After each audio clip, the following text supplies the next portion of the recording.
Then the Jewish leaders took Jesus from Caiaphas to the palace of the Roman governor.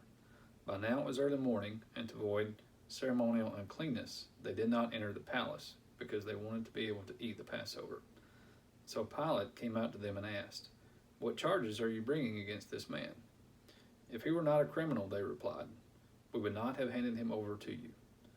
Pilate said, "Take him yourselves and judge him by your own law." "But we have no right to execute anyone," they objected. This took place to fulfill what Jesus had said about the kind of death he was going to die. Pilate then went back inside the palace, summoned Jesus, and asked him, "Are you the king of the Jews?" "Is that your own idea?" Jesus asked, "or did others talk to you about me?" "Am I a Jew?" Pilate replied. "Your own people and chief priests handed you over to me. What is it you have done?" Jesus said, "My kingdom is not of this world. If it were, my servants would fight to prevent my arrest by the Jewish leaders. But now my kingdom is from another place." "You are a king then," said Pilate. Jesus answered, "You say that I am a king. In fact, the reason I was born and came into this world is to testify to the truth. Everyone on the side of truth listens to me." "What is truth?" retorted Pilate. With this, he went out again to the Jews gathered there and said, "I find no basis for a charge against him. But it is your custom for me to release to you one prisoner at the time of Passover. Do you want me to release the king of the Jews?" They shouted back, "No, not him. Give us Barabbas." Now Barabbas had taken part in an uprising. Then Pilate took Jesus and had him flogged. The soldiers twisted together a crown of thorns and put it on his head. They clothed him in a purple robe and went up to him again, saying, "Hail, King of the Jews!" And they slapped him in the face. Once more Pilate came out and said to the Jews gathered there, "Look, I am bringing him out to you, to let you know that I find no basis for a charge against him." When Jesus came out wearing the crown of thorns and the purple robe, Pilate said to them, "Here is the man."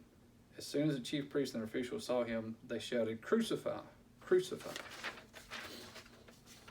But Pilate answered, "You take him and crucify him. As for me, I find no basis for a charge against him." The Jewish leaders insisted, "We have a law, and according to that law he must die because he claimed to be the Son of God." When Pilate heard this, he was even more afraid. He went back inside the palace. "Where do you come from?" he asked Jesus. But Jesus gave him no answer. "Do you refuse to speak to me?" Pilate said. "Don't you realize I have power either to free you or to crucify you?" Jesus answered, "You would have no power over me if it were not given to you from above. Therefore the one who handed me over to you is guilty of a greater sin." From then on, Pilate tried to set Jesus free, but the Jewish leaders kept shouting, "If you let this man go, you are no friend of Caesar.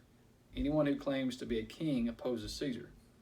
When Pilate heard this, he brought Jesus out and sat down on the judge's seat at a place known as the Stone Pavement, which in Aramaic is Gabbatha.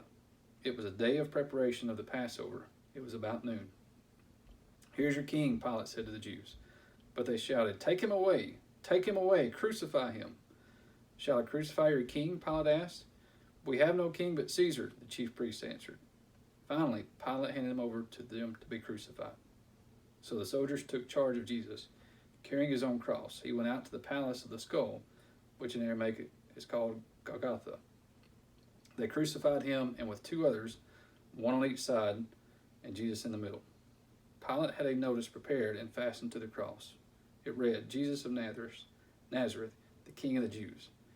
Many of the Jews read this sign, for the place where Jesus was crucified was near the city, and the sign was written in Aramaic, Latin, and Greek.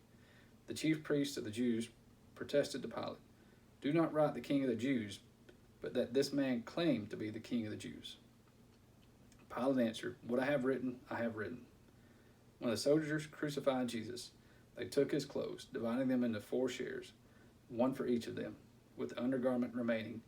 This garment was seamless, woven in one piece from top to bottom. "Let's not tear it," they said to one another. "Let's decide by lot who will get it." This happened that the scripture might be fulfilled that said, "They divided my clothes among them and cast lots for my garment." So this is what the soldiers did. Near the cross of Jesus stood his mother's sister, Mary, the wife of Clopas, and Mary Magdalene. When Jesus saw his mother there, and the disciple whom he loved standing nearby, he said to her, "Woman, here is your son," and to the disciple, "Here is your mother." From that time on, this disciple took her into his home.